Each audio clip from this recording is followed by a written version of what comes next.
Brittofied came from Moi Kansikama, who actually started Image Nation Film Festival. She she did like a little retrospective of a bunch of my films, and she wanted to know what to call the show that she was putting together, and she said she was gonna call the show Brittofied. A lot of the inspiration of our work comes from life in general, or like pop culture, news footage, personal experiences. So being in Harlem, I was like, in close proximity to a bunch of new experiences, artists. Gentrification was just starting to happen.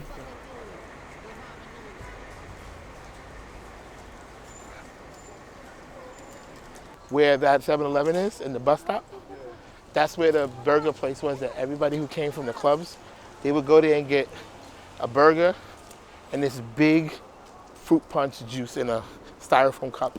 What? You ever see the movie Paid in Full? Yeah. That's where they filmed it right there. Just like in the movie. That place is real. There used to be a funeral parlor across the street from the building where we lived. And they used to do these like New Orleans style funerals. And they used to wake us up every weekend. We would get woken up by like these crazy, like loud bands in the street. Yeah. All of it burned down. All of it burned down. What the hell is this? What is this? I don't even remember what this was.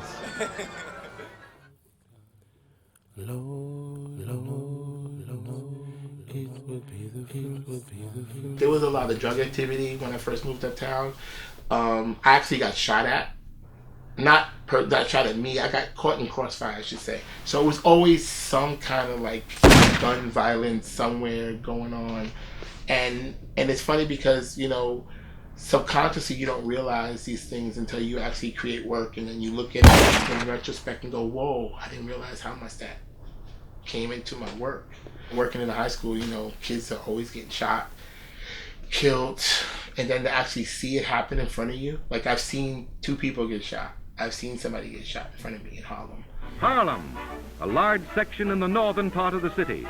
Here lives most of the colored population, not always prosperous, but seemingly always happy.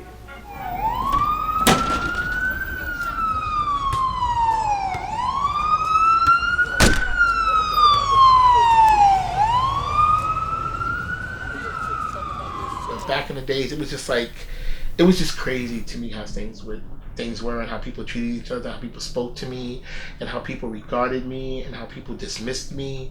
And I guess that just all of that kind of stuff just built up, and it just started to show itself in my work. Shame on a nigga. Sing the song, go on now. Shame on a nigga. Children. Shame on a nigga. You try to run game on a nigga. Take it down. Shame.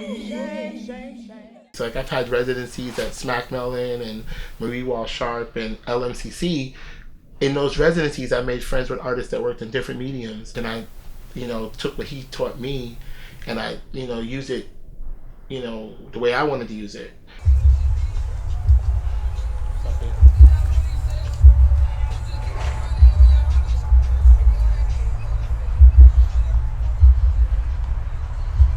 Wow. This is the building I used to live in. This one. That corner window right there, at the top. That was my window. That was my apartment. This was a hardware store, Jamaican owned. And we used to go there and get all our locks changed and get stuff done. And it burned down. I don't know what happened, how it happened, but then there was a big fire over here. That's where the funeral home was. That burned down.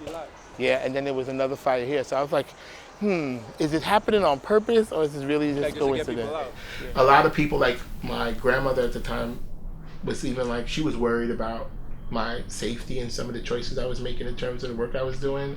And my mother would be like, you sure you want to do stuff like that? You know, and a lot of my friends would even be like, yo, you really want to put that out there like that? So, but it wasn't, my thing is this, if you're going to make art, right? Because I feel like art is good, it's nice, hanging on your walls, pretty, whatever. But I also felt like for me, it needed to have a message, and it needed to be something that would endure. And my thing was, what is my legacy going to be when I'm not here anymore? I want people to look back at the stuff that I do and get something out of it.